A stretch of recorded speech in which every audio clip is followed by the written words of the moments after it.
En el capítulo 26 de, en el estudio. Recuerden que es un resumen, no es nada, ¿cómo se llama?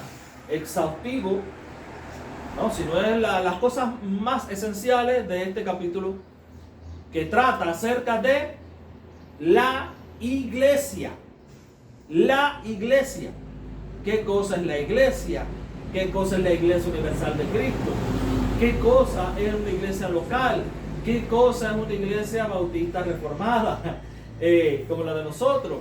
¿Qué cosa incluye ser miembro de una iglesia? ¿Y quiénes son los miembros de esa iglesia? Cuando hablamos de la iglesia, no estamos hablando ni de un edificio, ni de una institución fría. Estamos hablando de personas reales, redimidas por Cristo, unidas por su Espíritu y caminando en fe. Eso es iglesia.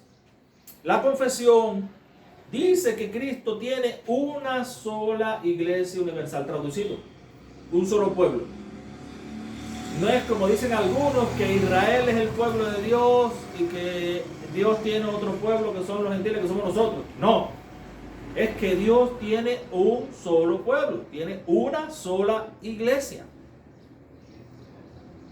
Nosotros, los cristianos, todos los cristianos alrededor del mundo, y también los judíos que han aceptado a Cristo verdaderamente, ¿no verdad?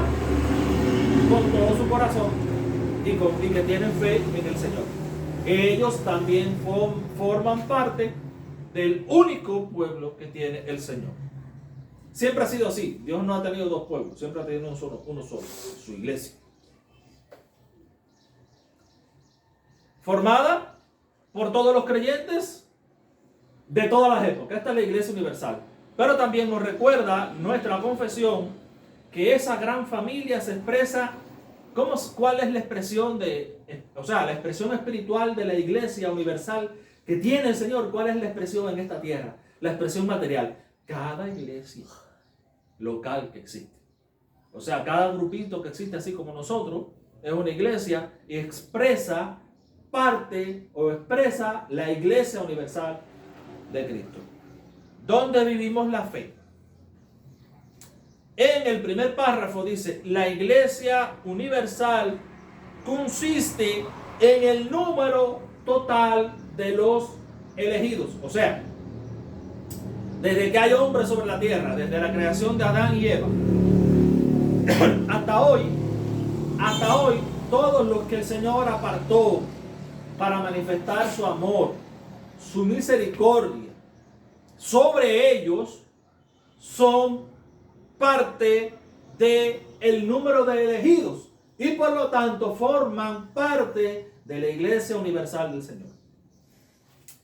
Pertenecer a la iglesia es pertenecer a una familia. Porque si nosotros nos llamamos hermanos, ¿por qué somos hermanos? ¿Por qué somos hermanos? Porque tenemos un mismo Padre, el cual es Dios, porque tenemos un mismo Señor, el cual es Jesucristo, y porque tenemos un mismo Espíritu, el cual es el Espíritu Santo del Señor. Una familia espiritual es real, no es ficticia, no es una idea abstracta. La iglesia local es donde esa familia se vuelve visible, tangible, donde usted interactúa con los hermanos en la fe. Por eso es importante la asistencia al culto. Porque una iglesia virtual no existe. Una iglesia por internet no existe. Una iglesia, yo creo en mi casa, no existe. Usted no es la iglesia somos todos aquí reunidos. Esa es la iglesia.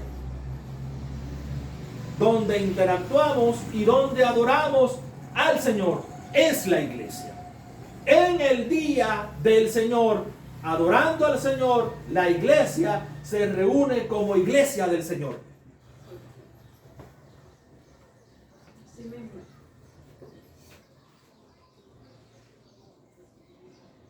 La iglesia universal, como dijimos, pero es local, somos nosotros. La iglesia universal es ese gran pueblo que Cristo ha estado reuniendo desde Adán hasta hoy. Ahora, ¿Adán y Eva fueron salvos? ¿Sí o no? ¿Quién me dice? Sí. ¿Por qué? ¿Cómo lo sabemos? Porque los vistió con pieles de... Bueno, tengo una buena estudiante aquí de la Biblia. ¿Por qué?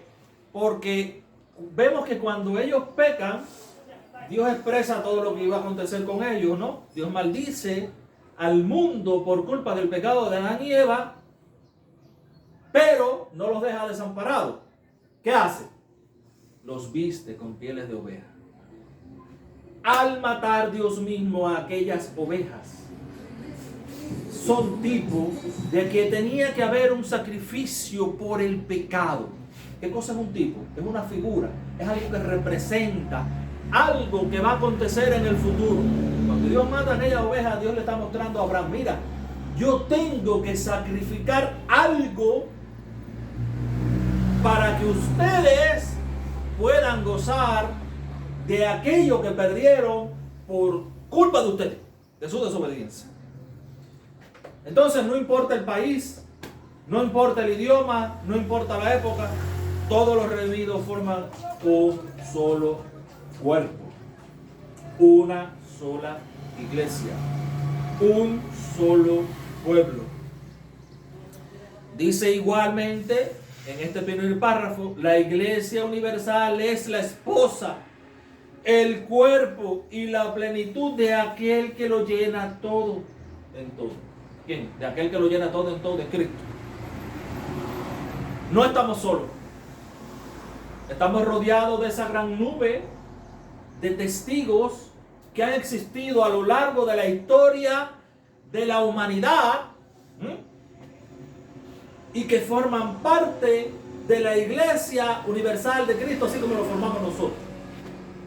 Así que nosotros somos católicos en el sentido de que somos universales. La palabra católico no, la iglesia católica, apostólica y romana es una cosa, pero la iglesia católica, que significa la iglesia universal, esa iglesia a la cual Dios ha llamado, elegido y redimido para que goce con él los beneficios de la eternidad, a través de algo que él fue condescendiente con el hombre.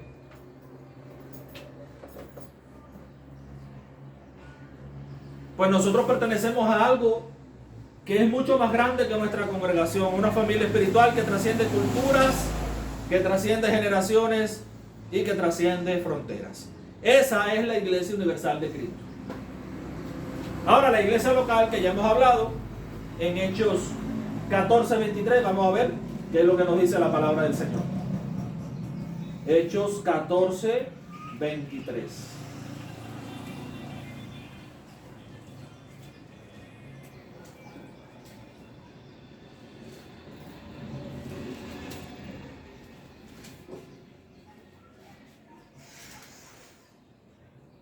De Hechos 14:23. Y constituyeron ancianos, es decir, pastores, en cada iglesia, y habiendo en cada iglesia, o sea, ya cuando dice en cada iglesia es en cada comunidad de fe que hace visible la iglesia de Cristo, como hemos visto anteriormente. Y habiendo orado con ayunos, los encomendaron al Señor en quien habían creído. Las iglesias son locales, son como pequeñas embajadas del reino de Dios en cada ciudad. Son comunidades reales, con luchas reales, claro, porque somos humanos, no estamos fuera de este mundo, estamos dentro de este mundo, y Dios nos mandó, o sea, Dios permitió que naciéramos en un país más que complicado, más que cualquier otro país del mundo, ¿no? Pero estamos aquí, por eso tenemos luchas reales, aflicciones reales, problemas reales, ¿verdad? Somos personas reales, pertenecemos a una comunidad real, que se llama Iglesia del Señor local, pero también con un llamado real. En el párrafo 2 de la confesión, referente a este tema de la iglesia, todas las personas que profesan la fe y obediencia a Cristo son y pueden ser llamadas iglesias visibles. O sea, nosotros solamente consideramos iglesia del Señor visible a aquellas personas que tienen fe en Jesucristo y que se congregan en un lugar determinado. La iglesia local entonces es un regalo de Dios para la vida diaria. ¿Por qué? ¿Por qué? Porque nosotros en medio de estas aflicciones, en medio de este mundo, Dios ha provisto de un medio, el cual se llama Día del Señor, culto y comunión entre los hermanos de la iglesia, para que usted y para que nosotros nos volvamos a recargar las baterías en medio de tanta aflicción. ¿Por qué? Porque si no, hermano, inevitablemente, ¿qué pasará? Nos vamos enfriando, nos vamos enfriando, nos vamos enfriando. No es que Dios no deje de estar ahí, pero Dios es en usted. Fíjese, y eso hay que entenderlo bien. Dios es en usted lo que usted entienda que Dios es. Dios no es lo que usted entienda lo que Dios es, sino que Dios es en usted. Usted se encuentra apercibido de Dios cuando entiende lo que Dios es en medio de usted. Y uno de los medios que Dios se manifiesta en medio de su pueblo es precisamente el culto al Señor. Y en la iglesia. No es un extra opcional, es el lugar donde crecemos, donde somos acompañados, donde somos corregidos, donde somos muy amados. Porque, como anteriormente dijimos, somos una familia en el Señor, una familia de hermanos. Tenemos nuestro Padre, nuestro hermano mayor, Jesucristo, y todos somos hijos de un mismo Padre, así que somos hijos también de Dios. No a la manera del Hijo de Dios, de Jesucristo, pero somos hijos de Dios también, así que somos hermanos y de un mismo Padre, todos hermanos común en la fe.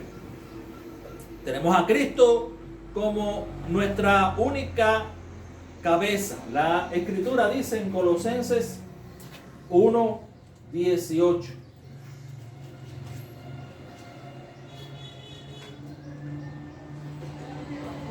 Y Él, hablando de Cristo, Él es la cabeza del cuerpo, que es la iglesia, el que es el principio, el primogénito de entre los muertos, para que en todo tenga la preeminencia. Él es la cabeza del cuerpo, que es la iglesia.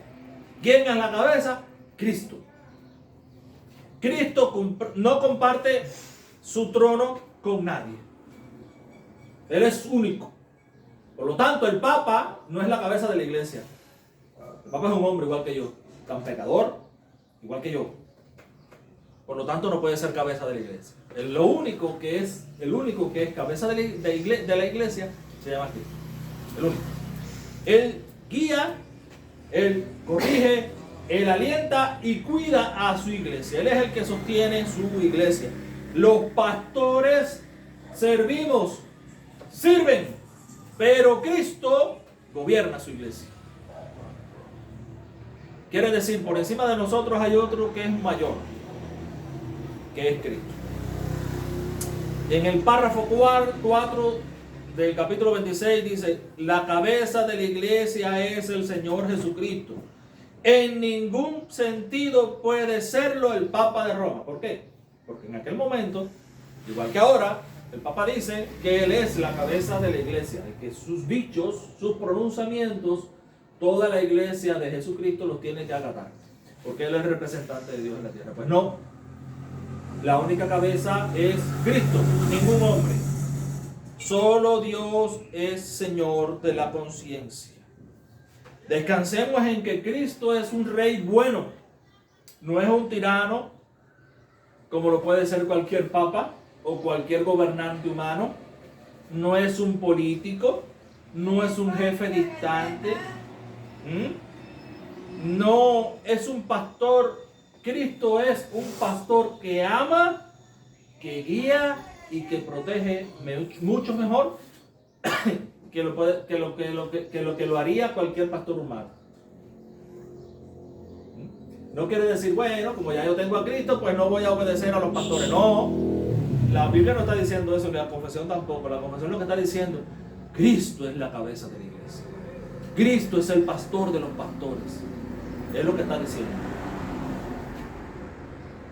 Una iglesia está formada por creyentes bautizados. En Hechos 2, del 41 al 42.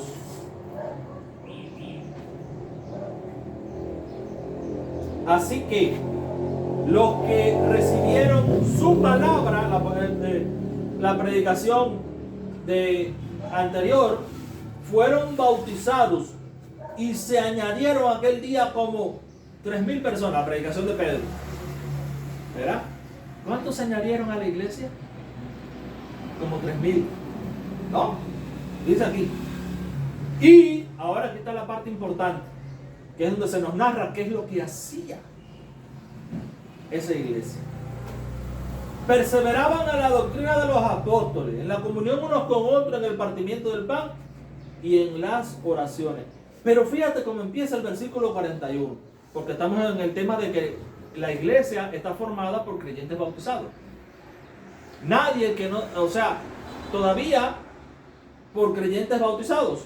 Así que los que recibieron su palabra fueron ¿qué? Bautizados. O sea, el primer mandato del Señor para el creyente, para aquella persona que no cree en el Señor, o sea, para aquella persona que cree en el Señor, es ser bautizado.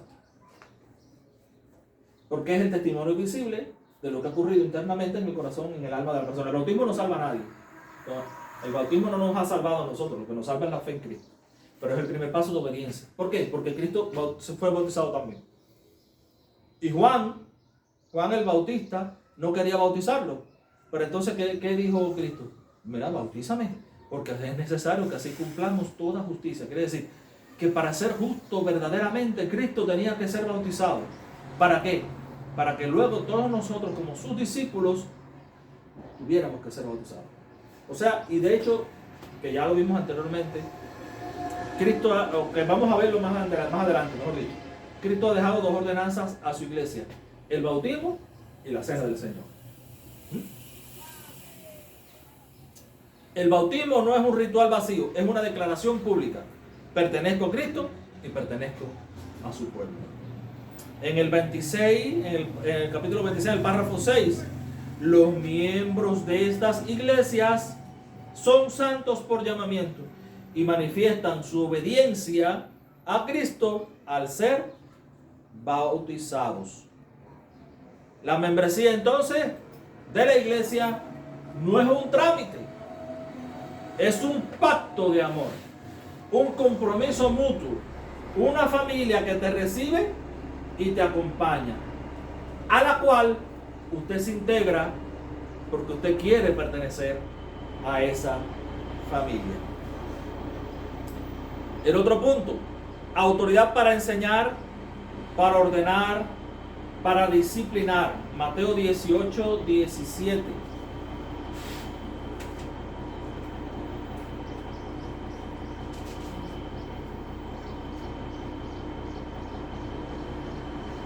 Si no lo oyeres a ellos, dilo a la iglesia. Y si no oyere a la iglesia, tenle por gentil y publicano. Está hablando de Cristo. ¿Y cuál es el tema que está hablando en esta porción de las Escrituras? Cristo está hablando de una resolución de un conflicto entre 2 hermanos. ¿No? Por tanto, si tu hermano peca contra ti, hay un conflicto, alguien ofendió a alguien, o los dos se ofendieron entre sí. Ve y repréndele estando tú y él solo. Si te oyere, has ganado a tu hermano. Mas si no te oyere, toma aún contigo 1 o 2, para que en boca de 2 o 3 testigos conste toda palabra. Este testigo tiene que ser un hermano maduro de la congregación. Si no lo oyere a ellos, bueno, ya tú fuiste con 2 testigos más para tratar de resolver el conflicto. El hombre no se arrepiente. Bueno, pues dilo entonces en reunión pública de la iglesia, en reunión de la iglesia, y que la iglesia tome una decisión sobre el asunto. Si el hombre se arrepiente, hasta ahí llegó el asunto, el problema. Ahora, pero si no se arrepiente, porque ya decían, si no oyere, entonces bueno, ya, tenle como que no es cristiano. Ese no es cristiano. No lo trates como un hermano. ¿Te está diciendo que lo dejes de querer? No, que no lo trates, que no lo consideres como miembro de la familia de la fe. Y En 1 Timoteo 3:15 quiere decir que la iglesia tiene autoridad para disciplinar en estos casos. Este es un caso extremo ya, ¿no? Este es un hombre que ya ha sido tratado a través de todo un proceso, no se arrepiente, bueno, se separa de la iglesia. Y 1 Timoteo 3:15.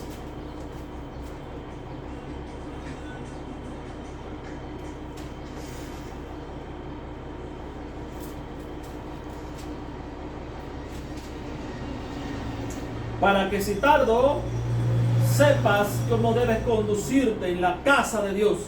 O sea, en la iglesia, en la casa de Dios, que es la iglesia del Dios viviente, columna y baluarte de la verdad.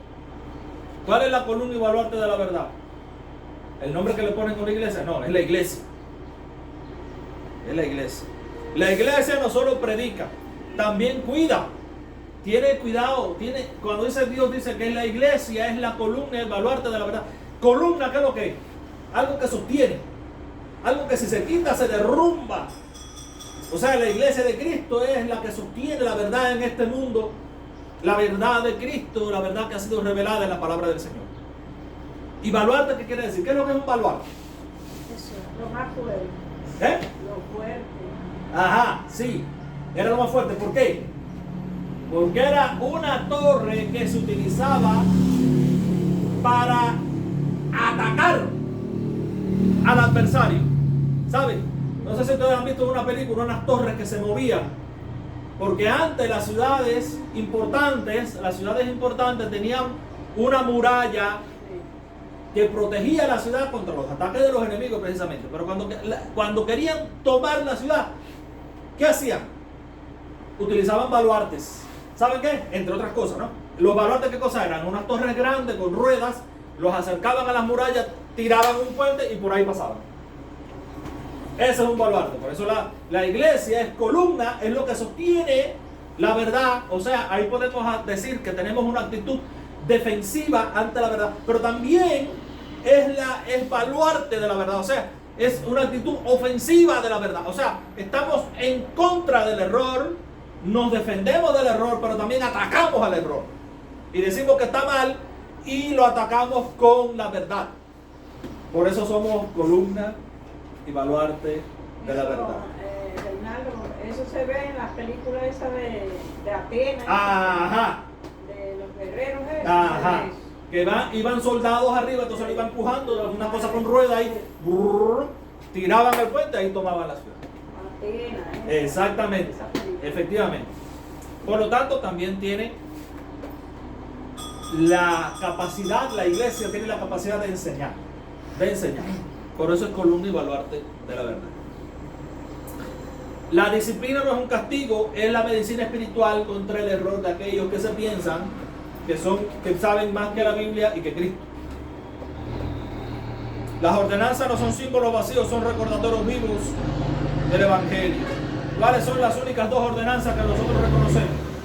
El bautismo y la cena del Señor. En el séptimo párrafo del capítulo 26, a cada iglesia Cristo ha dado todo el poder y autoridad necesario para administrar el orden, las ordenanzas y la disciplina. La disciplina es como se ejerce como el amor de un padre, no es para acabar con el hermano, es para con el fin de que sea restaurado. No busca humillar, sino restaurar. La iglesia protege a sus miembros porque los ama, porque nos amamos unos con otros. Dones y ministros para la edificación. En Efesios 4, del 11 al 12,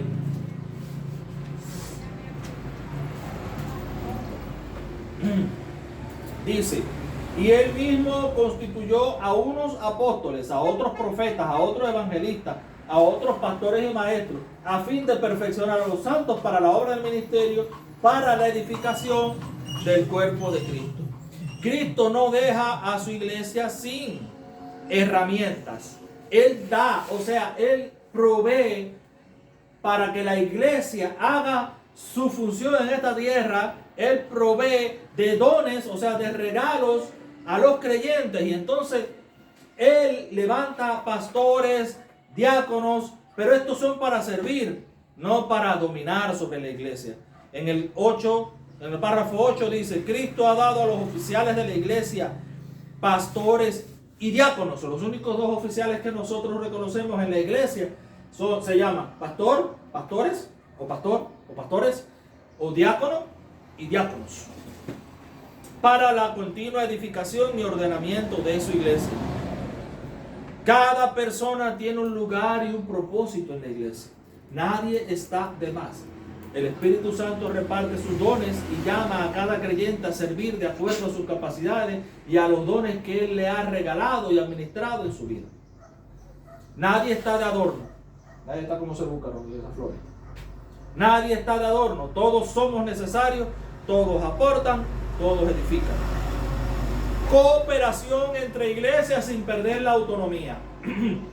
Hechos 15, del 22 al 23.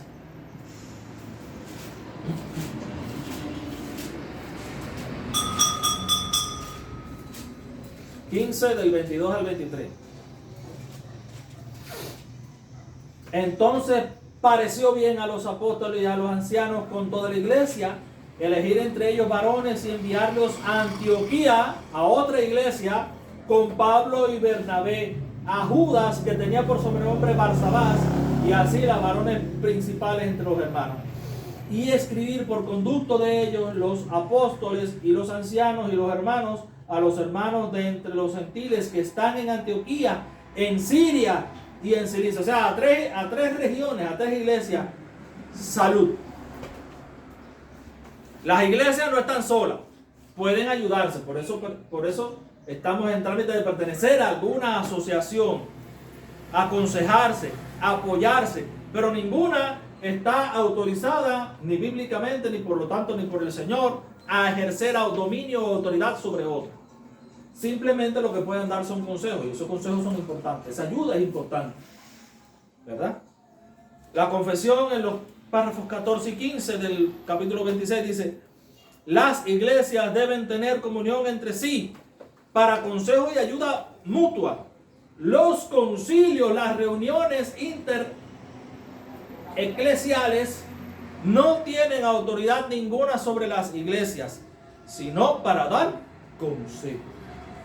Cada iglesia es autónoma en sí mismo y tiene libertad para hacer lo que ella dicte en el orden, sin descuidar las escrituras. O sea, lo que Dios dice en su palabra. La belleza de la unidad entre iglesias, pero sin uniformidad. Uniformidad es una cosa y unidad es otra. Caminar juntos sin perder nuestra identidad como Iglesia Bautista Reformada de Holguín. Caminamos juntos con otros, pero nosotros somos nosotros y ellos son ellos. Somos una familia amplia, pero no sometemos a ninguna estructura jerárquica dentro de nuestra asociación. No hay obispo, no hay papa, no hay ningún pastor que mande sobre otro, sino para dar consejos y ayudar de acuerdo a la voluntad del Señor.